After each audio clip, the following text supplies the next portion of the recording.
விநாயகர் சதுர்த்தினா நமக்கு முதல்ல ஞாபகத்துக்கு வர்றது மும்பை தான். என்னன்னா விநாயகர் சதுர்த்தி ஆரம்பிக்கிறதுக்கு ஒரு வாரத்துக்கு முன்னாடியே இங்க திருவிழா ஆரம்பிச்சிடும்னு சொல்லலாம். அதே மாதிரி விநாயகர் சதுர்த்தி ஆரம்பிச்ச பிறகும் 10 நாள் உற்சவம் நடக்கும். அதுக்கப்புறம் விசர்ஜன், அதுக்கப்புறமும் அந்த ஃபெஸ்டிவல் தொடர்ந்துகிட்டே போகும். ஏன்னா அதுக்கப்புறமா கொஞ்சம் ஆசுவாசப்படுத்தி அவங்க அமைதியாகிறதுக்கே கொஞ்சம் ஒரு 15 நாள் போயிடும்னு சொல்லலாம். இப்படி இருக்கக்கூடிய மும்பையில பார்த்தோம்னா வெவ்வேறு இடங்கள்ல வெவ்வேறு விதமா பிரம்மாண்டமான அழகழகான விநாயகர்கள்லாம் வச்சிருக்காங்க. ஒவ்வொருத்தரும் ஒவ்வொரு கான்செப்ட்ல நிறைய மண்டல்ஸ் வச்சிருக்காங்க. அந்த மாதிரியான கலெக்ஷன்ஸ் ஆஃப் விநாயகரை தான் நாம இன்னைக்கு பார்க்க போறோம்.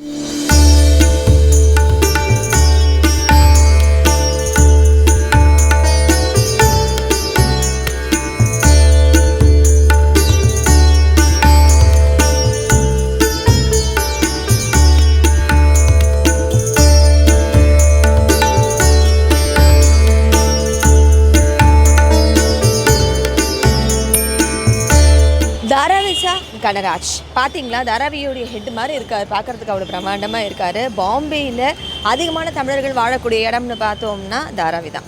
இங்கே பார்த்தோம்னா எல்லா தமிழர்களுமே ஒவ்வொரு இடத்துலையும் நிறையவே வச்சுருக்காங்க. அதுவும் இங்கே பார்த்தோம்னா காமராஜர் ஹைஸ்கூலுக்கு பக்கத்தில் 26வது வருஷமாக செல்வ கணபதி கோல்டன் குரூப் இப்படிப்பட்ட ஒரு பிரம்மாண்டமான விநாயகரை உருவாக்கியிருக்காங்க. சிவபெருமானும் கணபதியும் இருக்காங்க. கீழே பார்த்தோம்னா அரக்கரை துவம்சம் பண்ணுற மாதிரியான ஒரு கான்செப்ட் உருவாக்கியிருக்காங்க.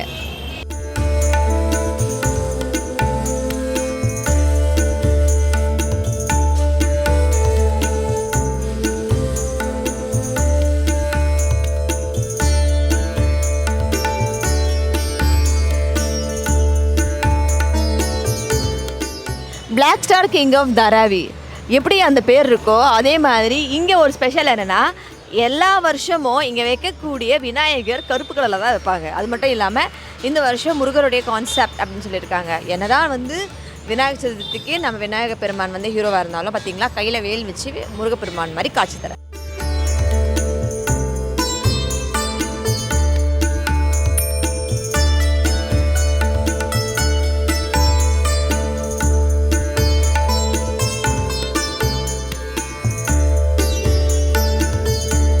வணக்கம். நான் தாராவி சக்தி விநாயகர் ஆலயத்திலேருந்து நான் பேசுகிறேன். இந்த விநாயகர் சதுர்த்தி விழா இங்கே 55 வருஷமாக நாங்கள் கொண்டாடிக்கிட்டு இருக்கோம். இது ஆரம்பித்த காலத்துலேருந்து தாராவி உருவாகும் போது தமிழர்கள் இங்கே ஒரு அடையாளமாக கணபதி சிலை திருவுருவ சிலையை வச்சு கொண்டாடினாங்க. முதல்ல சின்ன லெவலில் இருந்து அதுக்கப்புறம் ஆலயமாக மாறிச்சு. ஆலயமாக மாறி ஒரு 15 வருஷம் ஆச்சு. அப்போத்துலேருந்து நாங்கள் வச்சுக்கிட்டு தான் இருக்கிறோம். இங்கே குறைச்சி ஒரு 1500 2000 பேருக்கு நம்ம அன்னதானம் போட்டு சிறப்பாக பூஜைகள் எல்லாம் பண்ணி எல்லா தாராவியில் உள்ள தமிழ் மக்களும் இதில் கலந்துக்கிட்டாங்க. இது ஒரு இஷ்ட தேவதையாக நம்ம சக்தி விநாயகர் கோயிலில் உள்ள விநாயகரை வணங்குவாங்க. அதே மாதிரி இங்கே சக்தி விநாயகருங்கிறதுனால பெண்களும் அதிகமாக இங்கே திருவிளக்கு பூஜை, கலை நிகழ்ச்சி, தமிழர்கள் தமிழ்நாட்டு பண்பாடோடு சேர்ந்து இந்த விழா இங்கே நடைபெறும். அதுக்கு பிறகு தாராவியில் மொத்தமாக தமிழர் கோயில்னு கணக்கெடுத்து பார்த்தீங்கன்னா நீங்கள் கணேசர் கோயிலுக்கு பிறகு 90 ஃபீட்டில் உள்ள சக்தி விநாயகர் கோயில் தான் பெரிய லெவலில் கொண்டாடுவாங்க. இங்கே குறைச்சி ஒரு 75,000 தமிழ் குடும்பங்கள் இங்கே இருக்கிறாங்க தாராவியில். இதை ஒரு மினி தமிழ்நாடுன்னு சொல்லுவாங்க. தமிழ்நாட்டில் உள்ள கலாச்சாரத்தை அப்படியே இங்கே ஃபாலோ பண்ணி நாங்கள் பண்ணுறோம்.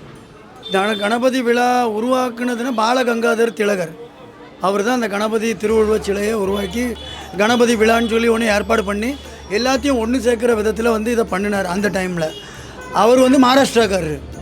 அப்போ கணபதி உருவாகுனதுக்கு ஒரு காரணம் இந்த கணபதி விழா உருவாக்குனதுக்கு காரணம் மூலத்தனம் மகாராஷ்டிரா தான். மகாராஷ்டிரா ட்ரெடிஷ்னலில் கொங்கன் பிராந்தத்தை சேர்ந்தவங்க பெரிய லெவலில் கொண்டாடுவாங்க. மகாராஷ்டிரா கவர்மெண்ட் அதுக்காண்டி ஃப்ரீயாக ட்ரெயின், ஃப்ரீயாக பஸ்ஸு எல்லாமே இங்கேருந்து அவங்க ஊருக்கு போய் கும்பிட்டுட்டு வரதுக்காண்டி விட்டுருந்தாங்க. நேற்று தான் அதை அனுப்பி வச்சோம். அதே மாதிரி தமிழ்காரங்க எப்படின்னா நம்ம தமிழ் கலாச்சாரத்தில் நம்ம தமிழர்கள் எப்படி வணங்குவாங்களோ அவங்களும் மகாராஷ்டிரியனும் சேர்ந்து இணைந்து இந்த விழாவை நம்ம இங்கே கொண்டாடுறோம். ரெண்டு கலாச்சாரமும் சேமாக தான் இருக்கும். உங்களுக்கே தெரியும், சத்ரபதி சிவாஜி மகாராஜுக்குள்ள லாஸ்ட்டு வம்சாவளி தஞ்சாவூர். அவர் இங்கேருந்து அங்கே வர போயிருக்கிறாரு. போஸ்லே பரிவார் இன்னும் இருக்குது.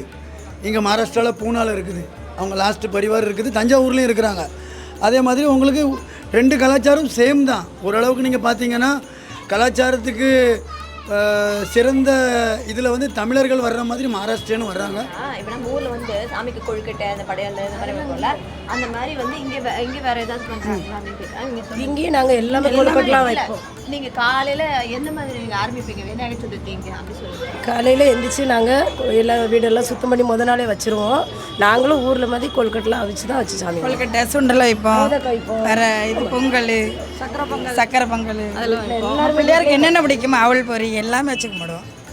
வீட்லேயும் கும்பிடுவோம், கும்பிட்டுட்டு இங்கே வந்து இங்கேயும் நல்ல சிறப்பாக பூஜை பண்ணுவோம். விநாயகர் தெய்வம் வந்து எல்லாம் ஒன்று தான். நம்ம வணங்குற நம்ம எந்த கலாச்சாரத்துலேருந்து வர்றோமோ, இப்போ நம்ம தமிழர்கள்னால் தமிழர்களுக்குள்ளே இதில் வந்து நம்ம அவரை வணங்குவோம், வழிபடுவோம். அதே மாதிரி மகாராஷ்டிரியனும் அதே மாதிரி தான். மகாராஷ்டிரியன் மோதக் வச்சா நம்ம வெண்பொங்கல் வைப்போம். இந்த ரெண்டு தான் வித்தியாசம், வேறு ஒன்றும் கிடையாது. கடவுள் ஒன்று தான். அதில் அப்படி கலாச்சார நம்ம மொழி ரீதியாக அதை பிரிக்க முடியாது. அவரை விநாயகரை வந்து எல்லாருமே மகாராஷ்டிராலையுமே முதல் வணங்குறது விநாயகர் தான். எந்த ஒரு செயல் பண்ணாலும் தமிழ்நாட்டிலையுமே நம்ம ஏதோ ஒரு சிறப்பு பூஜையோ நம்ம கிரகப்பிரவேசம் பண்ணும்போது நம்ம விநாயகரை முதல்ல வணங்கிட்டு தான் பண்ணுவோம். விநாயகர் எல்லாத்துக்குமே முதல்ல தான். எல்லா மொழிக்கும் எல்லாத்துக்குமே விநாயகர் ஃபஸ்ட்டு கடவுள். அதனால் எல்லோரும் ஒரே மாதிரி தான் வணங்குவாங்க. வெறும் அவங்க கும்பிடுற அந்த இதில் மட்டும் கொஞ்சம் மாற்றங்கள் இருக்கும், வேறு ஒன்றும் கிடையாது. படையப்பா பிள்ளையார் கம்பீரமாக இருக்கார்ல, எப்படி வந்து இவரை வண்டியில் தூக்கி வைக்கும்போது இன்னும் உயரமாயிடுவாரா? ஆமாம், கஷ்டம்தான். ஏன்னா நாங்கள் வந்து மக்கள் வந்து தூக்கி வைக்க முடியாது. அதனால் இவங்க என்ன பண்ணுறாங்கன்னா, நாங்கள் வண்டியை கொண்டு அவங்ககிட்ட நாங்கள் ஒர்க் ஷாப்பில் விட்டுருவோம். அவங்க வந்து இதிலேருந்தே கொஞ்சம் கொஞ்சமாக ஒரு படியாக ஒரு படியாக ஏற்றி பண்ணிடுவாங்க அவங்க. ஏன்னா அது வந்து தூக்கி வைக்கிறதுக்கு ரொம்ப கஷ்டமானோன்னா அவங்க வந்து இந்த 4 கிளிப் வச்சு தூக்கி வைக்க வேண்டியிருக்கும். அதனால் சில இடத்துல வந்து சில பெரிய ஒர்க் ஷாப்லனா என்ன பண்ண முடியாதுன்னு இவங்க வந்து வண்டியில் வச்சு எல்லாம் இந்த பெரிய கணபதி எல்லாமே வண்டியில் வச்சு தான் பண்ணுவாங்க. எத்தனை நாளைக்கு முன்னாடி கொண்டு போய் வண்டியை விட்டுருவீங்க? நாங்கள் ஒரு 20 நாள் முன்னாடி விட்டுருவோம். ஏன்னா மும்பையில் வந்து இந்த தாராய் பகுதியில் வந்து ஏகப்பட்ட நிறையா கணபதி உட்காருது. அதால் இந்த சைடில் உள்ளவங்க எல்லாருமே கணபதிக்கு வந்து முன்னாடியே வந்து விட்ருவாங்க. போலீஸ்காரங்களும் ஏன்னா முன்னாடி எடுங்கம்பாங்க. 12 நாள் இங்கே வந்து உட்காரும். மும்பையில் 12 நாள் உட்காரும். ஏன்னா கெட்டப்பும் இப்போ வந்து நம்ம வந்து தமிழ்நாட்டில் எப்படி ராஜராஜ சோழன் மாதிரி இருக்கார், அவரை மாதிரி கெட்டப்பு நம்ம அப்படி பிள்ளையார் அப்படி வச்சுருக்கோம் நம்ம அம்சமாக. இல்லை நிஜமாவே ஒரு கம்பீரமாக இருக்கார். அதாவது இந்த வெற்றி கொடிக்கிட்டு அந்த பாட்டுக்கு வந்து பர்ஃபெக்டாக இருக்க வேண்டியவர். இந்த சத்ரபதி சிவாஜியே தான் ரொம்ப பெருசாக இது பண்ணுவாங்க. அதால் நம்ம தமிழர்னா நம்ம ராஜராஜ சோழனை தமிழ்நாட்டில் காட்ட மாட்டேங்காங்க. நம்ம அந்த உருவத்தில் நம்ம பிள்ளையார உருவத்தில் அப்படி காட்டுறோம். நம்ம பார்த்தீங்களா ராஜராஜ சோழன் மாதிரி உருவாக்கியிருக்காங்க.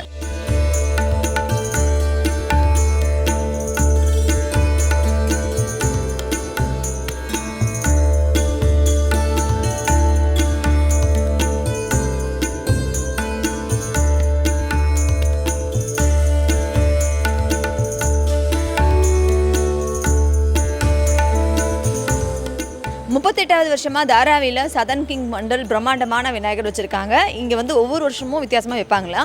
இந்த வருஷம் பார்த்தோம்னா சுவாமி அதாவது மகாவிஷ்ணு படுத்திருக்காரு. அவருடைய நாபிகமலத்துலேருந்து எப்படி மகாலட்சுமி இருப்பாங்களோ அதே மாதிரி வந்து விநாயகரை வச்சுருக்காங்க. அதுக்கேற்ற மாதிரி அதாவது மண்டலில் விநாயகர் பெருமான் வைக்கிறதோட எங்கள் கடமை முடியலை அப்படின்றதுக்காக முழுக்க ஒரு செட்டு போட்டு அதுக்கேற்ற மாதிரியான லைட்ஸ் பண்ணி ரொம்ப பிரம்மாண்டமாக அமைச்சிருக்காங்க. இதுதான் இங்கே இருக்கக்கூடிய விநாயகருடைய ஸ்பெஷாலிட்டி.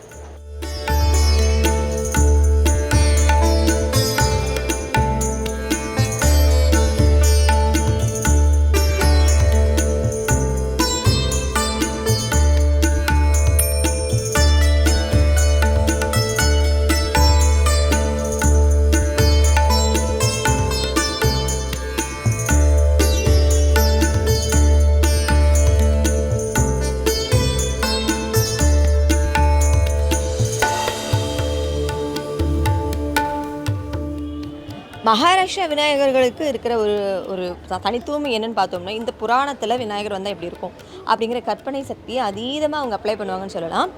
ஒருவேளை கோபி கிருஷ்ணா அவதாரத்தில் விநாயகர் இருந்தால் எப்படி இருக்கும் அப்படிங்கிறது தான் இங்கே சித்தரிச்சிருக்காங்க.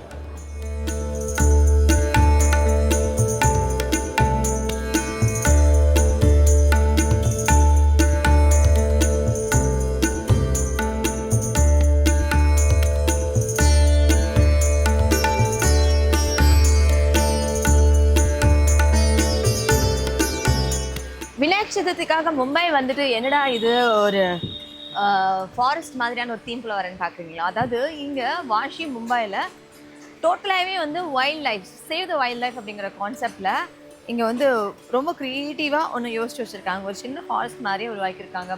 பார்த்தா புலி, யானை இப்படி எல்லாமே இங்கே இருக்குது. ஒரு வித்தியாசமான ஒரு கான்செப்ட். அதாவது இவங்க எப்படி யோசிக்கிறாங்க அப்படின்னு நான் ஃபீல் பண்ணுறேன்னா, எல்லா உயிருக்குள்ளேயுமே வந்து இறைவன் இருக்காங்க, அது உணர வேண்டியது தான் நம்ம பொறுப்பு அப்படிங்கிறது தான். லைக் இதெல்லாம் வந்து எவ்வளோ கஷ்டம் தெரியுமா, ஒவ்வொரு விஷயத்தையும் அந்த டீட்டெயிலிங் பண்ணியிருக்காங்க. ஒரு ரெப்டைலாக இருக்கட்டும், அந்த பாருங்க அந்த ரெப்டைல், லிசர்டு, இதெல்லாம் வந்து அப்படியே ஒரு தத்ரூபமா, அந்த புலி, குழந்தைங்கள்லாம் நிறைய பேர் வந்து இங்கே விரும்பி வந்து பார்க்குறாங்க. அதான் ஒரு ஹைலைட்டான ஒரு விஷயம். ஸோ இதெல்லாம் அவங்க வந்து நிஜமாவே ஒரு ஃபாரஸ்ட்குள்ளே போய் பார்க்க முடியாது இல்லையா. ஸோ இதெல்லாம் அழகாக பண்ணிருக்காங்க. கங்காரு, கேங்க்ரூ, மீனெல்லாம் ஒரிஜினல் மீன் தான், ஒரிஜினல் மீன். மயில் மயில் மயில் மயில்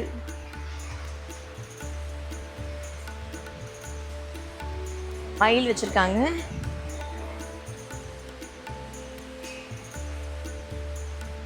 கொக்கு, நாரை, அன்னப்பறவை, அப்புறம் தண்ணியில் மீன்,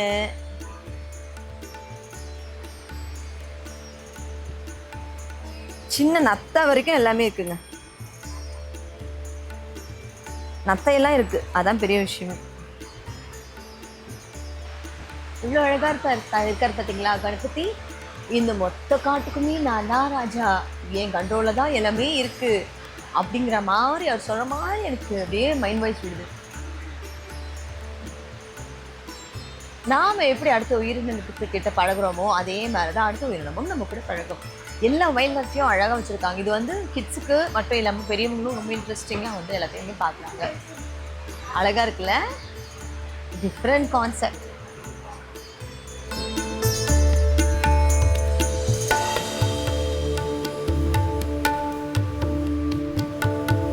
save wild life, save R life.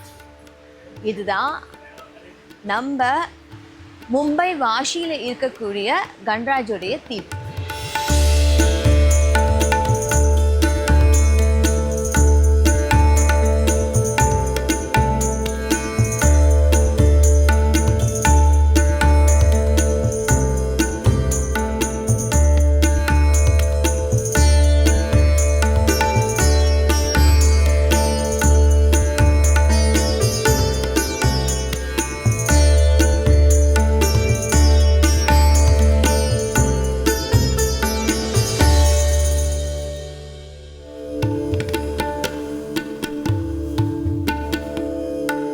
நம்ம வீட்டில் வைக்கிற சின்ன சின்ன விநாயகரெல்லாம் கரைக்கிறதுக்காக இங்கே மகாராஷ்டிரா கவர்மெண்ட்டில் ஒரு தனியாக பாண்ட் மாதிரி நிறைய இடங்கள்லாம் உருவாக்கியிருக்காங்க. அதாவது நம்ம வீட்டில் வைக்கிற சின்ன சின்ன விநாயகர் எல்லாம் வந்து இந்த மாதிரி பாண்டில் வந்து கரைச்சிடுவாங்களாம். அதுக்கப்புறம் இதில் சேரக்கூடிய மண், களிமண் இது எல்லாத்தையுமே வந்து அவங்க ரீசைக்கிளிங்காக அதை யூஸ் பண்ணிப்பாங்க. அதாவது சில நேரங்களில் அதை வந்து ரீசைக்கிள் பண்ணி பொம்மைகள் சேர்க்கறதுக்காகவோ இல்லை வேறு ஏதாவது ஒரு நல்ல விஷயத்துக்காகவோ ஃப்ரீயாக கூட அவங்க கொடுத்துருவாங்களாம். இதனால் என்ன ஒரு நன்மைனா, நம்ம கடலில் போய் அதிக அளவுக்கு மண் சேராமல் கடலும் பாதுகாக்கப்படும், நம்ம ஆசைப்படி நீர்நிலையிலையும் கரைச்சிடுவோம்.